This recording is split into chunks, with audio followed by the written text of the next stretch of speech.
Yo guys, what is going on, and welcome back to another episode of the FM Reboot. It's episode number 25. Can you believe we're a quarter of the way to a century of episodes in this series already? And today we're returning with Arsenal at home and Luton away at Kenilworth Road in the FA Cup fourth round. Plus, I'm sure some more transfer news as well. Before we get to the games though, shall always be getting on off camera. So of course in the last episode you saw our Boxing Day victory at Stamford Bridge, followed by the 2-0 win over Sunderland in the FA Cup third round. 3 games as we began the January transfer window with some interesting things happening already, and 2 wins and a draw as we extend what has been such a long unbeaten run in the Premier League. Started off with a 3-1 victory at home to Liverpool. Raul Jimenez scored a hat-trick in 10 minutes. When am I going to give this guy the credit he deserves? Sometimes he just carries this team, man. This is just one of those games. Score from the spot. Then 5 minutes later got his second, and then 5 minutes later got his third in an absolutely dominant display from the Mexican in the first 45 minutes. Just one of those games where again Jimenez is on fire and is taking all his chances, and I can't criticise him. Mane got a consolation goal 4 minutes later, but held on for a big 3-1 victory there against Klopp's side. And following that same scoreline on the weekend against Spurs, 3-1 victory at Molineux. Again, we've got a great record against Spurs in the save at the moment. We've won against them most of the games we've played against them. Trincao scored one of my quickest goals in FM this year. I think it was in the first 30 seconds he scored the opener. Adama Traore made it 2, and while Spurs would get back in the game, just started to restart through Juan Foyth once again. That Mexican aiming for his third straight golden boot, got a late one to clinch the game, inflict the dagger and give us the big 3 points. And our final game off camera was a 1-1 draw away at Everton, and you know, for all the bad luck we've had in this series, and we've had a lot of it, let's be honest here, this was a game where we got incredibly lucky. The Toffees dominated from start to finish, took lead for a penalty early, and really, had it not been for Patricia making a couple of great saves and some really poor misses from the host as well, we would have been 2 or 3-0 down around the hour mark. Instead, we were still in the game, and Fabio Silva turned in a howler from Jordan Pickford, fumbling a James Ward-Prowse effort from range. So yeah, the unbeaten streak in the Premier League survives, and honestly, I can't even tell you how many games it's been off heart. I'll need to count them one by one. It's 3, 4, 5, 6, 7, 8, 9, 10, 11, 12, 13, 14, 15 unbeaten games in the Premier League. Longest unbeaten stretch in the Premier League since we've been Wolves manager. How the turntables after last year, the board looking to sack me 3 games into the season. Well, this season, we're in second place and only behind the league leaders Manchester United on goal difference. Yes, they got 2 games in hand, but forget about that. We're still in the top 4 and having an amazing first half of the season. You're going to notice it as well. Chelsea are in the bottom 3 still. Now, I feel very confident they'll sort themselves out. It's got 2015, 2016 vibes, you know what I mean, when they had such a poor start to the season. And hey, do you remember in that season as well, Leicester City won the Premier League?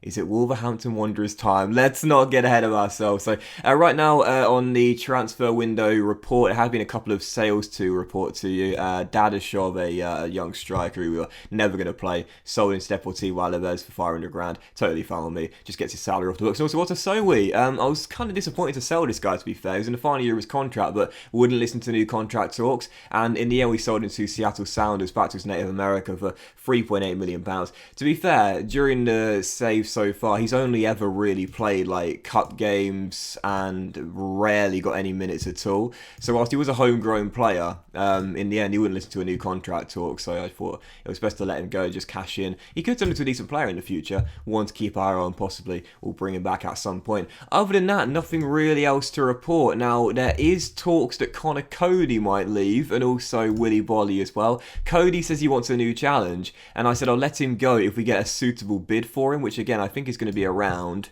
what is it, 25 million pounds. As for Bolly, there is a bid from a Chinese side, Shandong, that's 20 million pounds. That might go through in today's episode. So, hence the first game. It is indeed the Gunners here at Molineux. Everyone is fit, if you can believe that, so this won't last long. And this is our team. Patricia's in goal, but for it's like Nuri, Eric Bailly, Big Chris, and Brandon Williams. Nevers and Forsby through the middle. How did I forget this? How did I forget to tell you this? Morton Forsby signed a new contract extension. He had another 2.5 years left on his deal. I thought, do you know what, mate? Seriously, just give this guy the money he deserves. If you're willing to work as hard as this guy does, day in, day out, you deserve more money, no doubt about it. So we put an extra 2 years on his deal. It now expires in 2027, so 4.5 years. And there's also an optional 1-year extension, which you know I'm going to need. 70 grand a week. I think that's just over double what he was getting paid before. But if anyone deserves it, it's the mental man, Morton Forsby. This guy's going to be captain one day. He's alongside Neves through the middle, Traore and Neto the inside forwards, and Buendia Sports Raul Jimenez, top scorer in the Premier League once again. Up top on the bench, Bettinelli, Bolly, Roberts, Ward-Prowse, Jordao Trincao, and Fabio Silva as well. First of two, it is indeed the Gunners here in the Premier League. Let's keep our unbeaten run going. Come on, Wolves. So a win could take us top of the table through our first 19 games.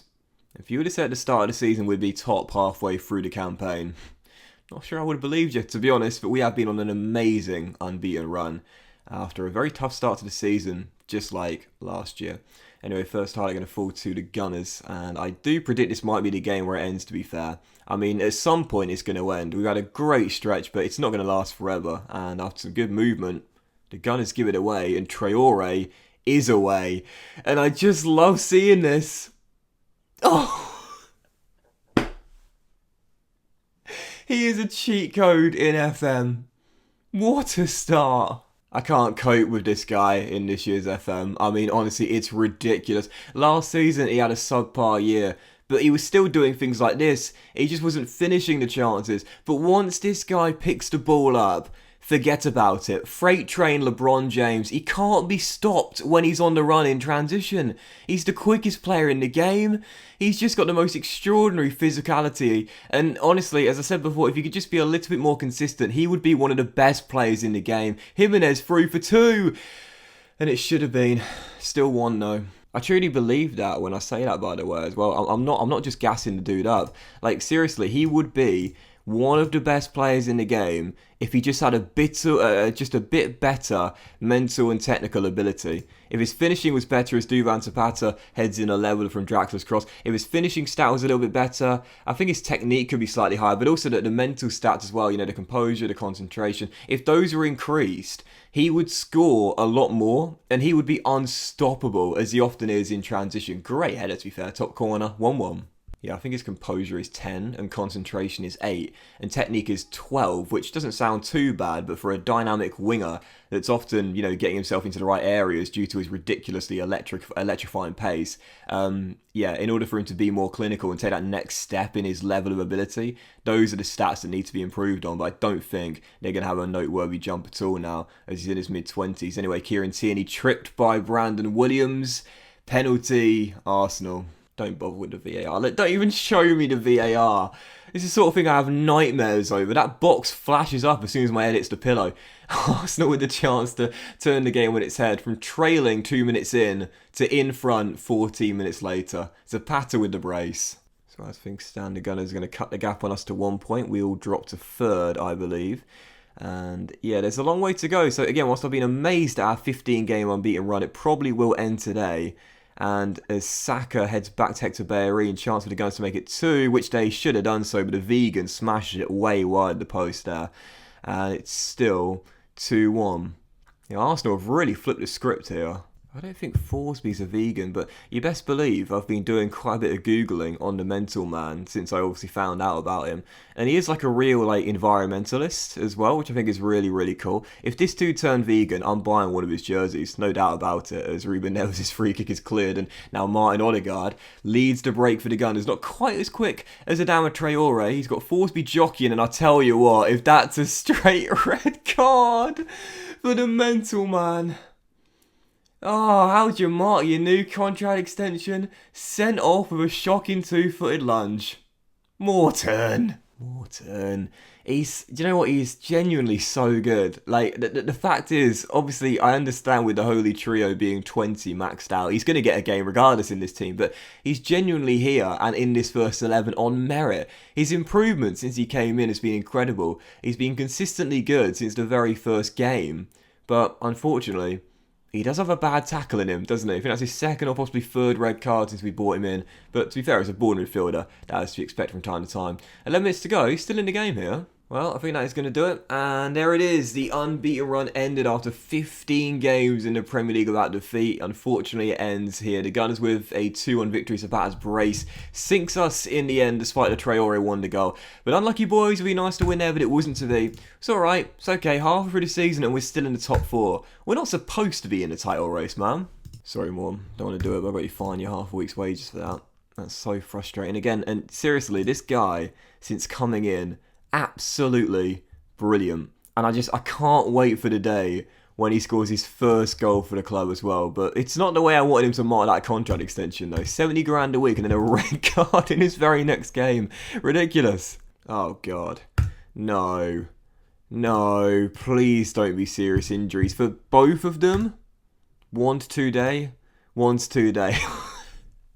Don't give me a heart attack like that, FM, man. Seriously. I'm going to get some injuries at some point, but please not Jimenez. Please not Jimenez. So, second and final game, Luton Town, the Hatters away at Kenilworth Road, right now mid-table in the Championship. And oh, Rodigan Panzu is still there! Pelly! Yes, love this guy. BTEC more than Forsby, let's be honest, but even so. So, heading into the game, this will be our team. We're going to pick a very strong lineup as our next game doesn't come for another week against Man City, and this will be our side. Patricio's in goal, but for his Nuri, Cody, Big Chris, and Semedo Neves on a slight knock, sporting Ward-Prowse as the box-to-box coming in for Forsby. Traore Nato, the inside forwards, and Buendia supports Fabio Silva getting nod with Jimenez on the bench, and on that bench alongside the Mexican, Bettinelli, Bolly, Williams, Jordao, Pedence, and Trincao as well. Second and final game, let's make it through to the FA Cup 5th round with minimal fuss at Kenilworth Road. Come on, Wolves. Wow, first half, very little going on. Going to pick a strong lineup for this. I talked about in the last episode, I don't take as many chances now when rotating my side in FA Cup ties against lower league teams.